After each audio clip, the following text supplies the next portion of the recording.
प्यारे बच्चों, good morning. मैं जयप्रकाश तिवारी, क्लास 9 क्षितिज भाग 1 और कबीरदास। कबीरदास में आज हम लोग इनके शब्द के दूसरे कविता का अध्ययन करेंगे। संतो भाई आई ज्ञान की आंधी रे।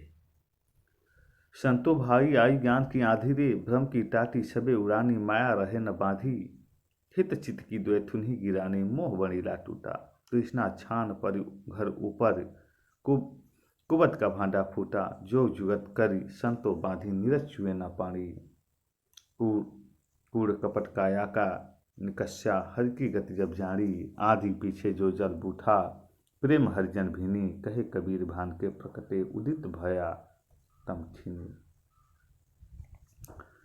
सबसे पहले तो इसके प्रसंग पर हम लोग यदि चर्चा करें तो इस शब्द के माध्यम से कबीर यह बताते हैं कि मनुष्य की आत्मा जब तक अज्ञान से घिरा होता है तब तक उसे कैसी कैसी बाधाएं अपने जाल में बांधती फंसाती हैं, किंतु ज्ञान जब आता है तो उन बाधाओं का अंत कैसे हो जाता है, कबीर ने यही समझाया है इस शब्द के माध्यम से। कबीर कह रहे हैं कि संतो भाई आई ज्ञान की आंधी रे। हे संतों, जब ज्ञान की आंधी आई तो क्या हुआ? भ्रम की टाटी सबे उड़ानी, माया रहे न बांधी रे। भ्रम की टाटी उड़ गई, वह टाटी माया की रस्सी से बांधी गई थी। भ्रम की टाटी सबे उड़ानी, माया रहे न बांधी रे। वह भ्रम की टाटी किससे बांधी गई थी? तो माया रूपी रस्सियों के सहारे बांधी गई थी। वह रस्सी भी छिन्न भिन्न हो गई, वह रस्सी भी छिन्न भिन्न हो गई। हित चित की द्वैथुन गिरानी, मोह बणीला टूटा। और छप्पर को रोकने के लिए जो खंभे लगे हुए थे वे भी आंधी के थपेड़ों से ध्वस्त हो गए। ये दो खंभे कैसे थे? तो हित चित्त की द्वैथुन। ये दो खंभे चित्त की दो अवस्थाएं, विषयाशक्ति और बाह्याचार के थे। ज्ञान की आंधी से वो भी नष्ट हो गए। फिर कहा कि तृष्णा छान पर घर ऊपर, कुबध का भांडा फूटा।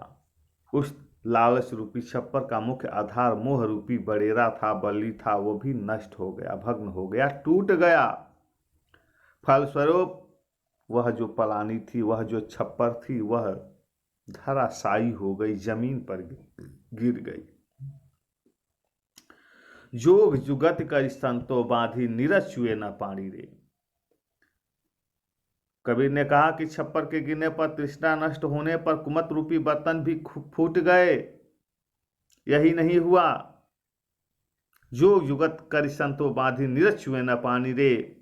अब योग साधना रूपी जुक्ति से संतों ने पर्णशाला का निर्माण किया है। उस पर्णशाला में एक भी जल का बूंद नहीं गिर सकता है, क्यों न जोग रूपी जुक्ति से उस पर्णशाला का निर्माण हुआ है। कूड़ कपट काया का निकस्या, हर की गति जब जानी। कबीर ने कहा कूड़ कपट काया का निकस्या, ये जो कूड़े करकट थे पलान के अंदर जो रखे गए थे, पर्णशाला के अंदर रखे गए थे, वो सब नष्ट हो गया। यानी शरीर के अंदर जो कुवत थी, कूड़े कपाड़ थे, वो सब नष्ट हो गए जब भगवान के बारे में जान लिया, ईश्वर के बारे में जान लिया। कबीर कह रहे कि आंधी पीछे जो जल बूठा, प्रेम हरिजन भीनी। आंधी के बाद जो वर्षा होती है, ज्ञान की आंधी के बाद प्रेम भक्ति रूपी जल की वर्षा हुई, और इस प्रेमा भक्ति की वर्षा से प्रभु का भक्त प्रेम रस से नहा गया, भीग गया। कहे कबीर भान के प्रकटे, उदित भयातम खीना। कबीरदास जी कहते हैं ज्ञान रूपी सूर्य के उदय होने पर उसके मन में दिव्य प्रकाश छा गया। इस जीवात्मा के हृदय में, इस जीव तत्व के हृदय में प्रकाश छा गया और उससे अपने वास्तविक स्वरूप को पहचान लिया। अर्थात जैसे सूर्य के होने पर अंधकार नष्ट हो जाता है, वैसे ही ज्ञान के आ जाने पर अज्ञानता समाप्त हो गई। प्यारे बच्चों, इस वीडियो में बस इतना ही। फिर अगले वीडियो में हम आएंगे। धन्यवाद।